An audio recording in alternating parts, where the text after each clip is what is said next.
Sud Radio 7 Excellent, Judith Belair. Bonsoir, c'est Excellent, votre rendez-vous du dimanche soir sur Sud Radio avec ceux qui excellent dans leur chemin. Il est connu pour ses récits émouvants et humanistes, souvent marqués par des éléments magiques ou surnaturels. L'écrivain Didier Van Ceuwelaert est de retour sur le plateau de cet Excellent avec son tout dernier roman, L'enfant qui sauva la Terre, sorti chez Albin Michel, histoire dans laquelle la santé de Thomas, le personnage principal, est liée à celle de la planète. Il transforme donc une bataille personnelle contre la maladie en une quête pour préserver l'environnement, ou quand la fiction n'est pas très loin de notre réalité. Didier Van Ceuwelaert, bienvenue sur Sud Radio. Bonjour Gilles. Bonjour. Il possède une solide expérience de plus de 40 ans dans les médias, l'entertainment, les contenus, ayant dirigé des entreprises de premier plan et créé plusieurs structures d'investissement et de production audiovisuelle. Fabrice Larue est désormais PDG de Pull Up Entertainment. Il emmène tout droit à l'entreprise de jeux vidéo vers les firmaments de la réussite. Fabrice Larue, vous êtes tourné vers l'innovation, la diversification et vous continuez de transformer ce paysage du divertissement, mais cette fois de manière internationale, et c'est excellent. Bienvenue. Merci de nous recevoir. Avec plaisir. C'est excellent, chers auditeurs. Bienvenue chez vous. Alors, Didier Van Ceuwelaert, votre nouvel ouvrage, je l'ai dit, c'est L'enfant qui sauva la Terre. C'est sorti chez Albin Michel. Alors, c'est l'histoire de Thomas. C'est un jeune garçon de 12 ans qui, malgré un destin tragique, trouve une lueur d'espoir en se liant à la planète grâce à un clown dont on ne sait pas très bien s'il existe ou si c'est un extraterrestre ou juste une vision de sa propre pensée. Ou une hallucination due aux symptômes de sa maladie orpheline, ou un complot de la bienveillance qui utilise cette créature étrange pour venir lui redonner un but, une envie de vivre, un sens de la vie. Vous savez, quand on dit à un gamin de 12 ans, on ne sait pas te guérir, et qu'on le met en soins palliatifs, et où, comme il le dira lui-même, je suis là pour mourir le mieux possible. Ce qui m'a frappé, moi, quand j'ai découvert ces centres, c'est cette énergie incroyable qu'ont ces gamins qui ont une maturité, une lucidité, et qui vivent en même temps intensément. C'est ces derniers moments où il y a cet humour souvent noir, mais aussi très, très positif dans la manière instinctive de vouloir réconforter les gens du chagrin qu'ils ont à cause de leur état, quoi.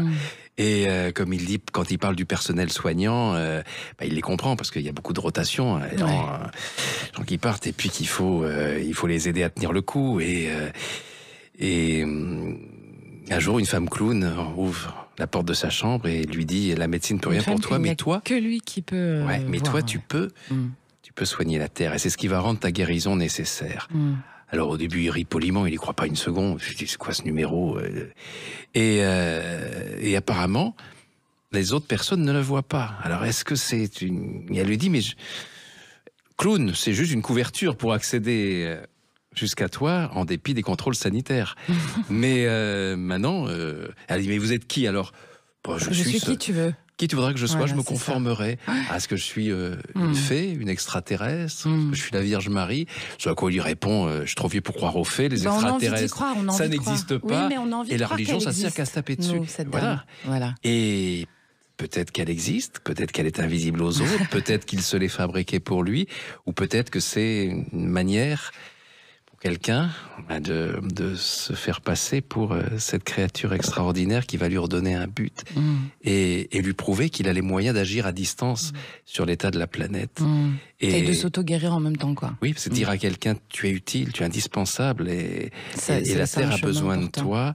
C'est le meilleur moyen de se guérir par les ressources intérieures, par la puissance réparatrice de la pensée.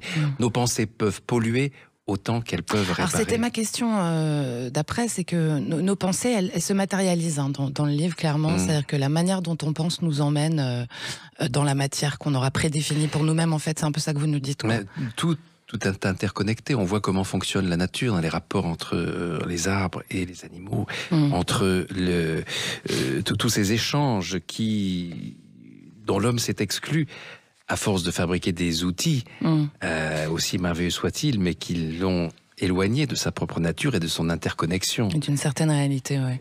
Alors, ce qui est intéressant, c'est que souvent dans vos livres, la frontière, elle est floue quand même entre la réalité et le fantastique.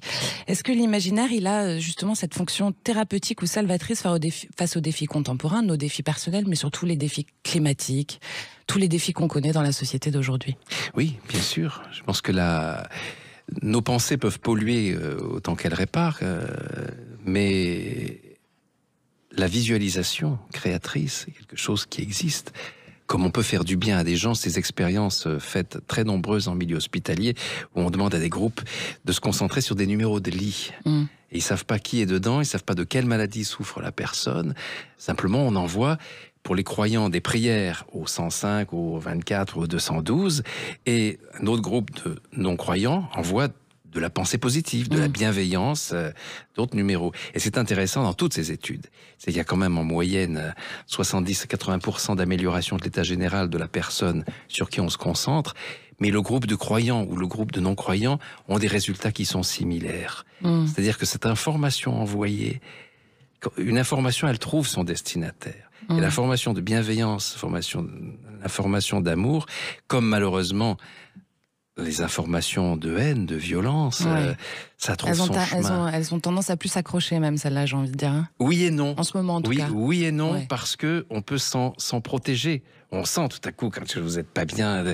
Tandis qu'une pensée de bienveillance, une visualisation qui vous veut du bien, vous allez, votre corps, même à votre insu, va l'accueillir de manière plus naturelle. Et puis il y a l'idée du sens aussi, du sens qu'on donne aux choses, du sens qu'on donne à ses actions et à la vie, aux décisions qu'on prend. Et le fait de donner un sens, en fait, ça aide à le trouver tout simplement. C'est-à-dire même si on l'a pas au départ. Bien sûr. Et puis l'idée que justement, on n'est pas le seul en jeu. C'est pas un combat d'ego, c'est pas un combat de survie pour soi. Et puis d'abord, il n'est pas tout seul. Ce que réussit cette femme clown. Oui, parce que c'est un petit garçon, je le précise, dont la maman est décédée à sa naissance, dont le père est absent. On va pas dire tout, on va pas dire tout pourquoi, mais il est quand même très seul, effectivement. Oui, et c'est pour ça aussi qu'il est un peu le chouchou des infirmières, parce que personne vient jamais le voir, et que peut-être on lui a envoyé cette femme clown pour cette raison-là. Et elle lui dit, mais tu n'es pas tout seul. Je recrute tout autour de la planète des enfants malades comme toi, et vous vous concentrez au même instant sur un problème, que ce soit la barrière de corail la grande barrière de corail qu'il faut sauver, que ce soit les abeilles dont il faut empêcher la destruction, et votre pouvoir à tous, d'autant plus que vous avez cette énergie de celui qui dit qu'il n'a pas de temps pour soi, puisque vous êtes tous malades et en sursis, mais votre sursis, il va se prolonger à mesure que vous agirez ensemble. Donc l'idée que lui, quand il va jouer ce jeu quand même, pour savoir où ça le mène, qui est cette femme, jusqu'où elle peut aller, et l'idée d'être connecté avec ces autres énergies qu'il ne connaît pas, va évidemment créer une énergie supplémentaire en lui. Et donner du sens, justement. Alors Fabrice Larue, je rappelle que vous êtes créateur de contenu innovant, de jeux vidéo. Vous aussi, vous intégrez du sens, en fait, dans vos jeux avec Pull Up Entertainment. Vous avez lancé des projets de jeux vidéo qui mettent en avant surtout des valeurs universelles. C'est important pour vous de donner du sens aussi à des choses qui n'en ont pas forcément toujours. Surtout dans le jeu vidéo, c'est-à-dire qu'aujourd'hui, le chiffre d'affaires, ce sont des médias très importants, et c'est sûr que vous regardez beaucoup par des jeunes. Donc ce qu'on essaye de faire aussi, nous, comme des jeux comme Chant of Scénar, sont des jeux ludo-éducatifs, c'est-à-dire que ça donne du sens, parce que on est certes entrepreneur, on est là pour faire du chiffre d'affaires et vendre des contenus internationaux, mais on a aussi une responsabilité sociale. Et donc, comme c'est des jeunes qui sont pendant des heures devant des écrans, on a une responsabilité de ce qu'on leur met devant les yeux.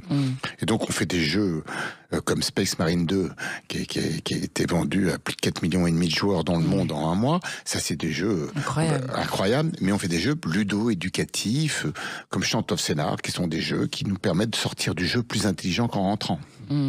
Et des jeux vidéo d'ailleurs que vous taclez légèrement, enfin vous taclez l'écran, vous Didier Van Kovlart, comme non, c'est-à-dire que dans cet étage de l'hôpital, il y a un garçon qui a cette maladie terrible qui s'appelle la progéria, c'est-à-dire c'est un vieillissement accéléré, et en fait le gamin à 14 ans est en train de mourir de vieillesse. Et il s'échappe dans une réalité virtuelle avec un casque de réalité augmentée que lui ont offert ses parents à leur dernier passage, dans lequel il passe son temps à tuer des zombies. C'est-à-dire à se couper. Donc là, on n'est pas du tout dans le genre de contenu que Fabrice mais je partage l'avis de Didier. C'est vrai que c'est un danger.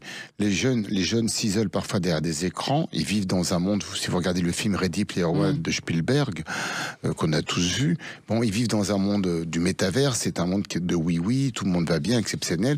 Et ils éteignent leur ordinateur, ils se retrouvent tout seuls devant un écran. Ils ont une vie qui est pauvre, triste. C'est pas moi qui vais juger les écrans, puisque je suis un homme d'écran depuis 10 ans, 20 ans, 30 ans. Mais je trouve juger que... l'utilisation qu'on en fait. Absolument. Et puis je trouve quand même qu'il faut raison garder. Ça peut couper les liens sociaux, parce qu'ils ont 200 000, 300 000 amis sur Facebook ou Twitter, mais quand ils éteignent leur ordinateur, ils sont tout seuls. Comme nous tous d'ailleurs. Donc on a aussi une responsabilité là-dessus.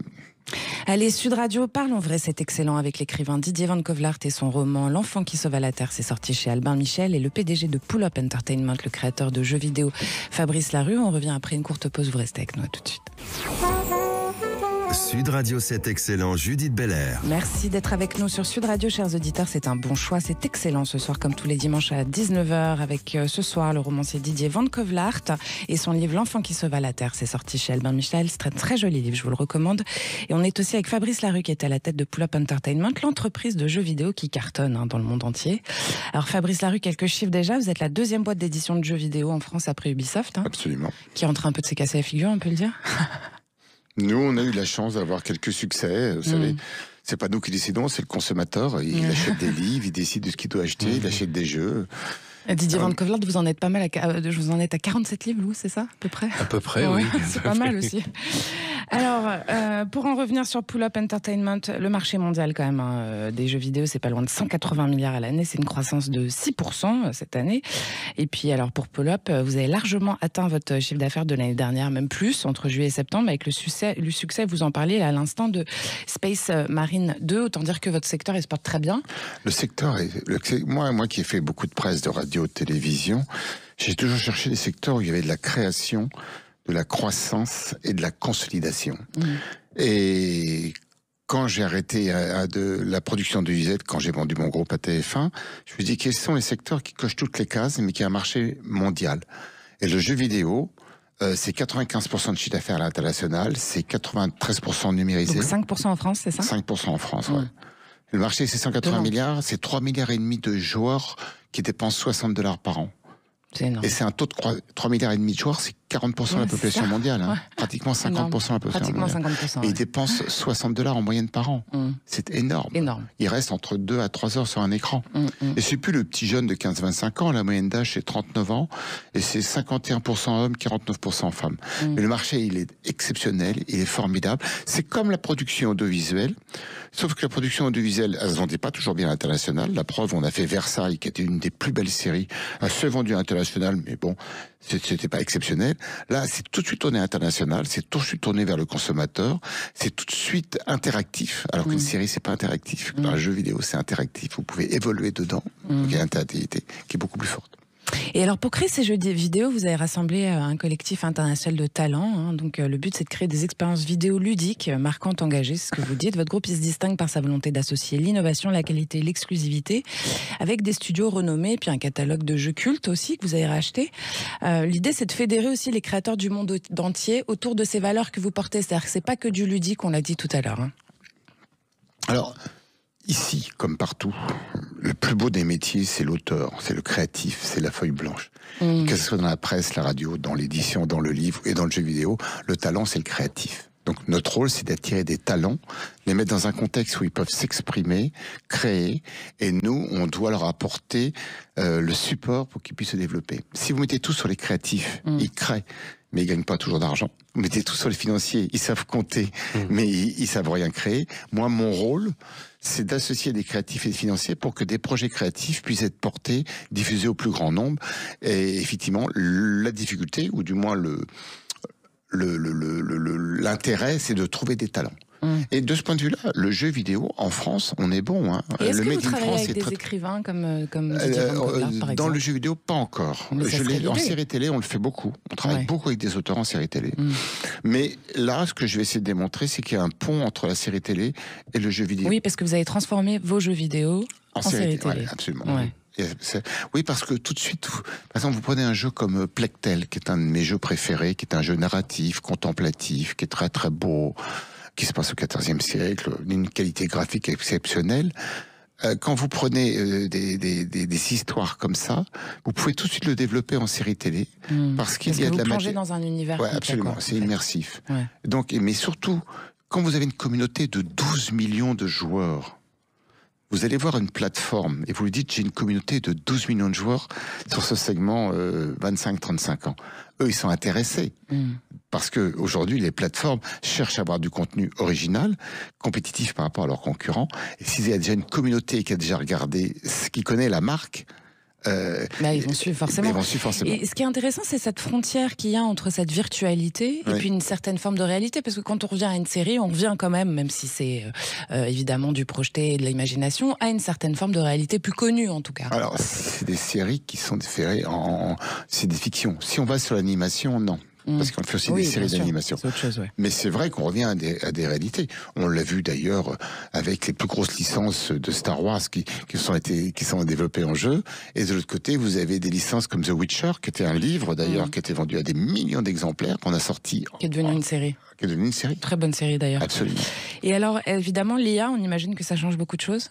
L'intelligence artificielle. Alors, paradoxalement, dans le jeu vidéo, c'est un outil qu'ils utilisent depuis des années. D'accord, oui. Le jeu vidéo, ils sont très, très, très en avance là-dessus. Moi, ce qui m'a surpris dans le jeu vidéo par rapport à tous les métiers de l'entertainment que j'ai fait, c'est leur avance technologique. À deux endroits, deux éléments que je vais vous donner. Le premier, c'est sur le doublage. L'intelligence artificielle pour la localisation. Nous, on sort un jeu dans plusieurs pays. Tout de suite, on peut faire un doublage en direct avec l'intelligence artificielle. Alors, ce qui vient juste d'arriver, nous, dans nos téléphones, il y a peu de temps, effectivement. Ouais. Et la deuxième chose, c'est grâce à un algorithme, on en parlait tout à l'heure, le personnage évolue à l'intérieur du jeu, et en fonction de sa consommation, on peut le faire évoluer grâce à l'intelligence artificielle dans des mondes différents, dans des maps différentes, dans des phénomènes différents, dans des histoires. Et pour passer plusieurs fois au même endroit, c'est plus la même histoire à plusieurs endroits. Ça, c'est magique. Ça, c'est magique. Donc l'intelligence artificielle, alors moi, je suis rentré dans le jeu vidéo il y a quelques années. Ce qui m'intéressait dans le jeu vidéo, c'est effectivement l'évolution technologique. Ça m'a nourri de la technologie. Parce que quand on fait de la presse, de la radio, de la télévision, ce sont des médias français qui sont limités par par des autorisations d'émettre. Sud Radio, vous émettez en France. Donc, alors après, il faut vraiment aller sur le web pour avoir une diffusion internationale. Mais on a aussi une volonté nationale très clairement pour le coup. Là. Alors que le jeu, nativement, il est international, quoi. Didier Van Kovelaert, on remarque cette évolution des univers fantastiques finalement aussi dans le jeu vidéo. Quand on lit vos livres, on se rend compte que c'est aussi quelque chose que vous avez pratiqué depuis longtemps, que c'est une culture populaire en plein essor. Est-ce que justement ça vous intéresserait, vous, de trouver un format interactif à vos livres? Parce qu'il y en a quelques-uns où on pourrait carrément se plonger dans l'univers comme dans un jeu vidéo. Moi, c'est ce que ça m'a inspiré en tout cas. Alors, ce qui me fascine dans la démarche, c'est que le héros, l'avatar du joueur prend des décisions à un moment donné, il va là ou il va là, donc tous les scénarios sont préécrits. Alors, mais j'imaginais que des auteurs avaient préécrit tout cela. Vous me dites que c'est plutôt l'intelligence artificielle qui développe à partir d'une décision prise par le joueur. C'est l'auteur qui a le Final Cut, quand même. Ouais. Quand même, voilà, vous me rassurez quand même, il reste de l'humain. C'est l'auteur qui fait et nous on le souhaite. L'intelligence artificielle n'est qu'un outil pour aider les auteurs, mais c'est toujours le créatif, l'auteur qui a le Final Cut tout le temps. Parce que moi, en tant que romancier, évidemment, je joue avec mes lecteurs qui sont un peu comme devant un jeu vidéo. Tout à coup, ils imaginent telle piste, ils vont aller là. Sauf que c'est moi qui les emmène dans des fausses pistes ou dans des vraies. Et moi, j'ai mon chemin. Et je sais le chemin par où je dois les emmener jusqu'à... Oui, vous avez déjà la fin quand vous commencez à écrire le début ? D'accord. Alors après, ça peut s'enrichir. Ça peut être une autre fin ou aller... ou m'arrêter avant la toute fin, ou alors développer autre chose. Ça fait partie des surprises de l'écriture, et cette impression formidable, on a l'impression que l'œuvre est préécrite, mais que vous ne le savez pas. Mais il y a des moments où vous avez travaillé sur une idée qui, au moment où elle arrive, c'était aberrant de ne pas l'avoir eu plus tôt, puisque la suite du livre ne pouvait que reposer là-dessus. Mais ça, c'est les grands mystères de l'écriture, et moi, j'ai un grand respect du mystère. Il ne faut pas tout vouloir comprendre, analyser, domestiquer. Il y a cette part, tu sais, c'est une part de labeur, de structure totalement rationnelle. Et puis, de cette structure-là, grâce à cette structure-là, arrive tout à coup quelque chose qui est de l'ordre du mystère, de la chose préécrite, d'une inspiration qui passe par nous, mais qui transcende. Et ça, ce moment-là, il est assez passionnant, cette part de mystère. Je reprends ce que vous dites, hein, une imagination qui passe par nous, mais qui nous transcende. Mais ça décrirait très très bien ce que c'est qu'un jeu vidéo, finalement, Fabrice Larue. On vend du rêve. Hein. Bah, c'est ça. On vend du rêve, c'est-à-dire qu'on fait sortir, vous prenez un livre, vous prenez un jeu, vous sortez de votre monde et vous projetez. D'ailleurs, c'est ce que je disais quand je faisais de la radio. On écoutait une chanson en radio, on se faisait sa propre imagination. Quand on a fait des clips sur les chansons, ça nous a tué une partie du rêve. C'est comme quand on lit un roman, quoi, un roman adapté, c'est une difficile. Adaptation, parfois, on est déçu. Ouais. Qu'est-ce qu'on fait? On vend du rêve, c'est-à-dire on permet au lecteur ou au joueur de sortir de son univers, de s'évader et puis de faire sa propre. Il va mettre une image sur le personnage, il va créer lui-même ses propres personnages. Ouais. D'ailleurs, ce que vous dites là illustre quelque chose qui est une surprise pour moi, parce que on a tendance à dire que les écrans, y compris les jeux vidéo, éloignent les jeunes de la littérature. Eh ben non. Le grand danger, l'éloignement de la littérature, c'était la génération d'avant, celle du zapping. Ouais. Où tout à coup, et les enseignants le confirmaient. Il n'y avait plus d'attention. Parce que le seul acte était de passer d'une chaîne à l'autre. Et donc de ne pas rester fixé. Aujourd'hui, on a le scroll sur les réseaux sociaux, c'est un peu la même chose. Mais il y a aussi, devant un jeu vidéo, la concentration qu'il faut pour comprendre la logique du jeu. Où est le danger, où est le piège, où est le scénario. Et donc, les jeunes qui passent par cet apprentissage-là, et qui après ont une envie d'un produit fini. Quand ils viennent sur nos livres, c'est qu'on leur raconte une histoire. Là, puisque eux ont contribué à la façonner, donc ils veulent aussi cet autre plaisir. Donc il y a ces passerelles passionnantes qui font que les lecteurs d'aujourd'hui sont plus attentifs. Et je crois, ceux qui lisent, il y a toujours le même pourcentage en fait. Il ne faut pas faire de catastrophisme, ça nous rassure, ni d'angélisme. Sauf que ceux qui lisent aujourd'hui lisent plus et plutôt mieux. Toutes les Harry Potter, ceux qui ont des lectures je peux témoigner à la maison, difficiles, qui nous ramènent au temps de Jules Verne, de Stevenson, tout ça. Et ils sont même en manga maintenant, vous savez, ces livres-là. Exactement, donc l'effort que ça demande et le plaisir et l'arborescence intellectuelle et affective que ça stimule sont intéressants pour nous. Bien sûr. Et leur concentration. Allez, c'est excellent sur Sud Radio. On est avec le romancier Didier Van Covelaert et son tout dernier livre, L'enfant qui sauva la Terre. C'est sorti chez Albin Michel. Et on est aussi avec le PDG de Pull Up Entertainment, Fabrice Larue, le spécialiste des jeux vidéo qui nous font rêver. Vous restez là, nous on revient tout de suite. Sud Radio, c'est excellent, Judith Belair. Vous avez choisi Sud Radio, on est content d'être avec vous, c'est excellent ce soir, comme tous les dimanches à 19h avec l'écrivain Didier Van Covelaert qui nous vient avec son dernier roman, L'enfant qui sauva la Terre, c'est sorti chez Albin Michel, et Fabrice Larue qui est PDG de Pull Up Entertainment qui crée des jeux vidéo. Alors Didier Van Covelaert, dans ce livre justement, L'enfant qui sauva la Terre, votre héros, donc Thomas, le petit Thomas, il nous rappelle l'importance d'agir pour préserver notre planète. C'est un sujet qui interpelle toutes les générations, qui nous interpelle tous. Pourtant, on n'agit pas tous comme il faudrait. On sait qu'en plus, avec le président Trump, par exemple, qui vient de passer, il y a des choses qui vont reculer en termes de travail autour du réchauffement climatique et tout.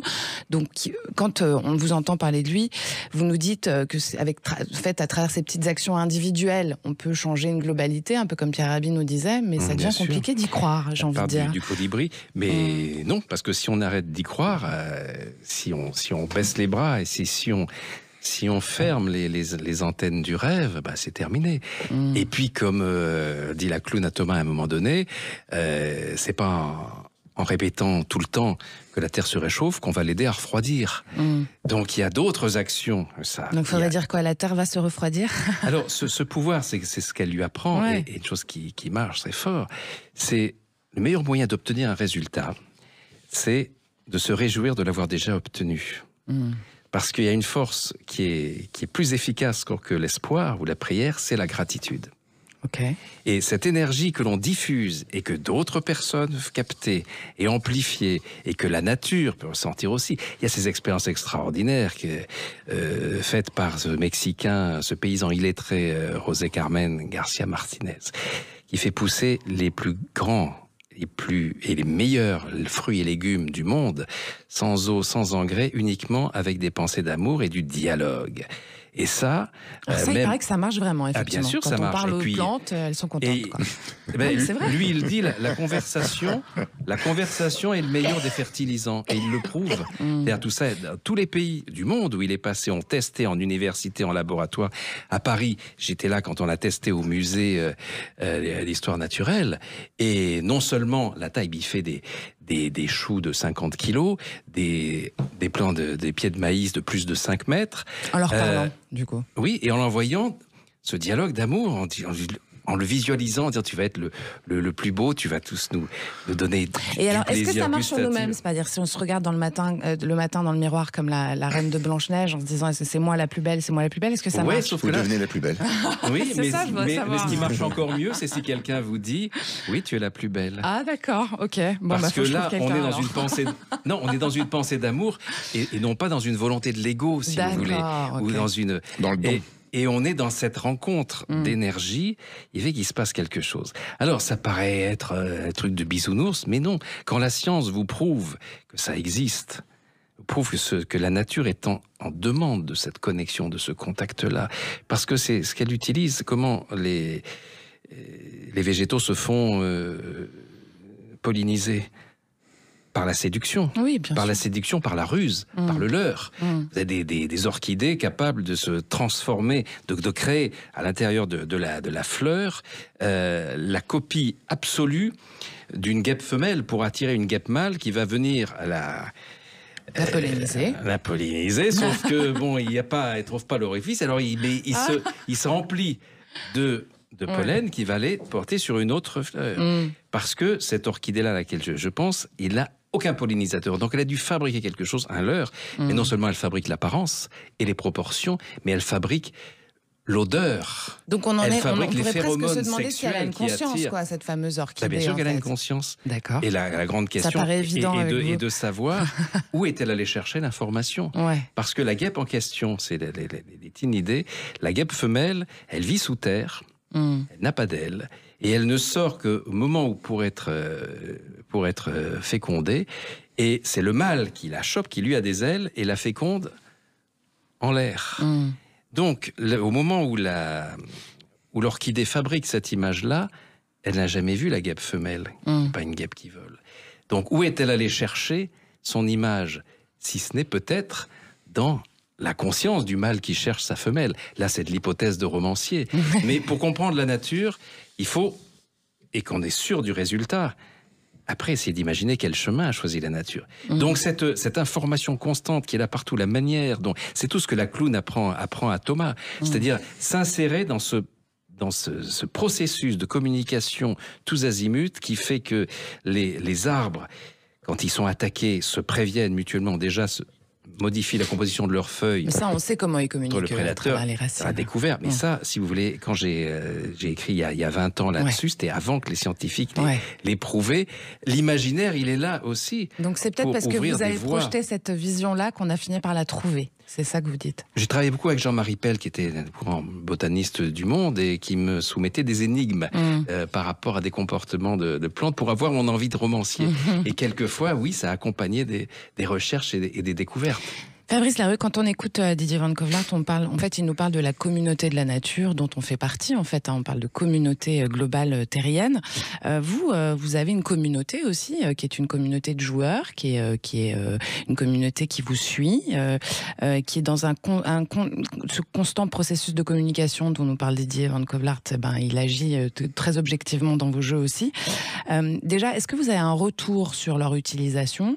Est-ce que leur influence justement fait évoluer le développement des jeux, mais aussi votre direction stratégique parfois? Absolument. Mais par contre, quand on écoute Didier, c'est beaucoup plus poétique que moi, je vous dis. Donc, c'est pas grave, on n'est pas là pour comparer, on est là pour créer le lien. C'est pas pareil. C'est beaucoup plus poétique. Et moi, je bois ses paroles parce que je trouve ça magique, la pollinisation de l'orchidée. Je trouve ça exceptionnel. Félicitations. C'est sûr que... Je suis pour rien, c'est la nature. Mais de le retranscrire, de le vivre, de l'écrire comme ça, c'est déjà... De nous raconter, c'est déjà un vrai talent, je vous promets. Sans flagornerie.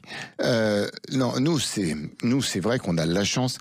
Quand vous faites de la radio, par exemple, vous parlez à un public. Vous connaissez un peu l'âge, le sexe, etc. Mais vous ne le connaissez pas bien. Dans le jeu vidéo, on fait du B2C, c'est-à-dire qu'on parle au consommateur final. Donc vous savez qui vous êtes. On sait qui c'est. L'âge, le sexe, ce qu'il consomme. Donc on a des databases. Donc on construit des databases et on le connaît. Et du coup, une fois qu'on le connaît, on peut communiquer avec lui, voir ce qu'il attend, voir ce qu'on peut lui apporter. Alors, il faut en même temps, dans les médias, il ne faut pas non plus faire toujours ce que les clients attendent ou les téléspectateurs attendent, parce qu'on est aussi une force de proposition. Il faut leur proposer des choses auxquelles ils ne pensaient pas. Ouais. Parce que sinon, il n'y a plus de surprise. Oui. Moi, dans les journaux, quand je faisais des journaux, je demandais un consensus, on avait un consensus plat et ça plaisait pas. Donc, on est quand même, c'est là le rôle d'un auteur ou d'un rédacteur en chef, c'est de faire des propositions pour surprendre le lecteur en lui montrant quelque chose qu'il ne s'attendait pas. Surtout que quand maintenant on n'a plus que 10, 15, 20 minutes le matin pour lire un journal, si vous lisez le journal en diagonale, il faut vraiment l'attraper pour lui offrir un angle qui fait que vous allez l'arrêter et qu'il va lire le papier. Ouais. Alors que les gros titres, quoi.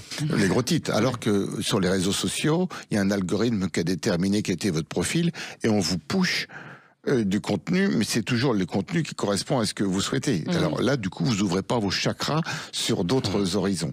Ce qui n'est pas le cas du jeu vidéo. Hein. Non.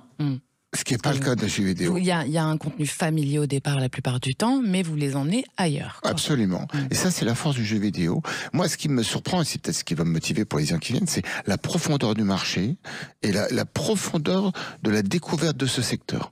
Je suis surpris de ça, et c'est ce qui m'intéresse. Quand je faisais de la presse, la radio-télévision, c'était un marché français, et je connaissais mes consommateurs français. Là, j'ai un marché mondial sur une communauté qui évolue énormément. Et en plus qu'international, donc de tout type de pays aussi. Absolument, quoi. Absolument. Alors là, le profiling est plus compliqué. Hein. Très compliqué parce qu'après il y a des adaptations locales. Ne serait-ce que pour aller en Chine ou si vous allez aux États-Unis. La Chine, c'est compliqué. Il y a beaucoup de censure, il y a beaucoup de. Qu'est-ce que vous pouvez pas montrer en Chine que vous montrez en France, par exemple? D'abord, il y a une autorité de censure, oui, par laquelle on doit poser. Donc il doit prévalider le jeu. Du sexe, du sang, des armes. Non, ils peuvent très bien nous bloquer des jeux. Et donc on n'a pas un marché à 1,5 milliard de joueurs. Alors qu'eux viennent nous proposer des produits à eux qu'ils ont développés en Chine, quoi. Et donc finalement, l'idée c'est que ça soit les livres dans l'émission qui crée le lien ou les jeux vidéo, en fait vos deux outils, j'ai envie de dire, sont là pour aussi créer le lien entre les gens. Absolument. Hein, clairement. Et vous aussi d'ailleurs, Didier, parce que quand on lit un livre, on le partage, on en parle derrière. Donc vous avez un peu un rôle comme ça de... Prescripteur. Voilà, de prescripteur, tout à fait, merci. Oui, je fais des propositions, c'est important et moi je suis bien dans cette époque, avec toute cette difficulté, sa dureté, parce que un romancier, il est là pour faire des propositions, pas pour dénoncer, pas pour témoigner, tout ça, pour proposer autre chose. Essayez ça, vous verrez si ça marche ou pas. Amenez les gens, et c'est comme ça qu'on réveille l'espoir, la curiosité, la concentration, si importante. La concentration que demande un livre. Alors on peut en sortir avec des livres anxiogènes, encore plus inquiets, mais on peut. Moi, je préfère montrer la réalité telle qu'elle est au départ et montrer comment on peut la transcender. La transformer, du coup. L'embellir, la transformer, la fertiliser. Et, comme l'orchidée. Et voilà, et c'est vrai que quand j'ai la chance que le lecteur me dise c'est un livre qui fait du bien. Ça... c'est un peu le cas de tous vos livres. Oui, mais franchement, c'est... En fait, vous avez un peu un rôle de médecin de l'âme aussi de vos lecteurs. C'est une mission. Oui, c'est ça. Vous êtes auto-missionné. En restant modeste, parce que c'est pas mon but. Non, parce que c'est vraiment des livres qui font du bien, quoi. Parce que j'ai besoin, moi, égoïstement, d'être dans un monde où les gens vont mieux. Partager des sourires, partager quelque chose de... Mais déjà, si vous êtes mieux, vous serez mieux avec les autres. Exactement. Déjà. Donc j'écris aussi... J'écris par insatisfaction du réel. de la même manière qu'on fabrique des jeux vidéo pour faire des extensions de la réalité, mais des extensions qui vous rendent meilleurs, plus légers, plus profonds, plus joyeux et plus empathique. C'est ça le but. L'écrivain Didier Van Coevelaert, vous l'entendez, il nous parle de son roman L'Enfant qui sauva la Terre. C'est sorti chez Albin Michel, c'est très joli, je vous le conseille. Et puis on est aussi avec le PDG de Pull Up Entertainment, le créateur de jeux vidéo d'un autre monde et pas que d'ailleurs. Fabrice Larue, ils sont avec vous sur Sud Radio. Vous restez là pour la fin de l'émission, à tout de suite. Sud Radio, c'est excellent. Judith Belair. Vous êtes bien sur Sud Radio et nous aussi, c'est excellent comme chaque dimanche. Encore un peu de temps à passer ensemble ce soir avec l'écrivain Didier Van Kevelaert qui nous vient avec son dernier roman L'enfant qui sauva la Terre, c'est sorti chez Albin Michel, et Fabrice Larue, le PDG de Pull Up Entertainment qui crée des jeux vidéo. Alors justement Fabrice, avant d'être du coup créateur de jeux vidéo, vous l'avez dit, vous avez eu un sacré parcours. Vous avez commencé charbonnier avec votre papa qui vous a mis le pied à l'étrier, et puis ensuite vous avez commencé à travailler dans la presse gratuite. Absolument. Ensuite, vous avez créé, alors je fais tout ça de mémoire, hein, donc Radio Nostalgie, Radio Classique. Et puis ensuite, vous avez commencé à produire, notamment Plus belle la vie. Alors vous avez rassemblé plein de boîtes de production, c'est devenu Newen.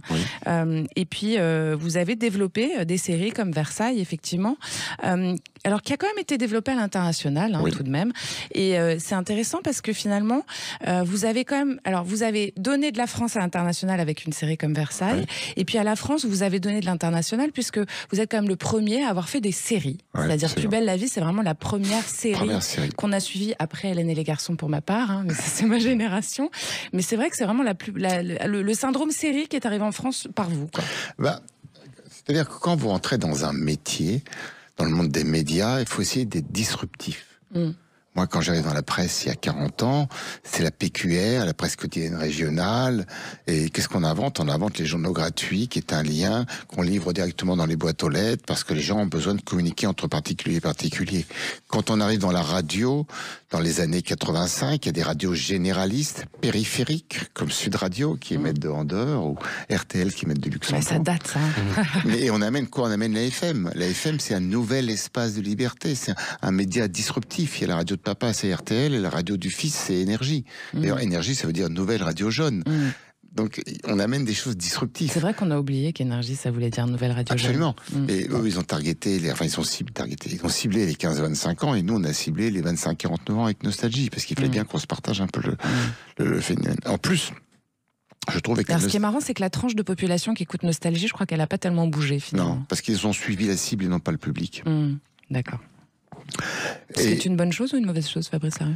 Sinon, à un moment donné, vous me vieillissez trop votre antenne, quoi. Donc, c'est toujours difficile. C'est-à-dire, vous travaillez 30 ans de moins. Non, mais il y a un autre avantage, c'est la réconciliation des générations. C'est-à-dire que quand vous dites à quelqu'un, on a chanté ensemble sur les sols-là des tropiques, avec les enfants, vous chantez. D'ailleurs, on vient de sortir des jeux vidéo qui s'appellent Tortue Ninja.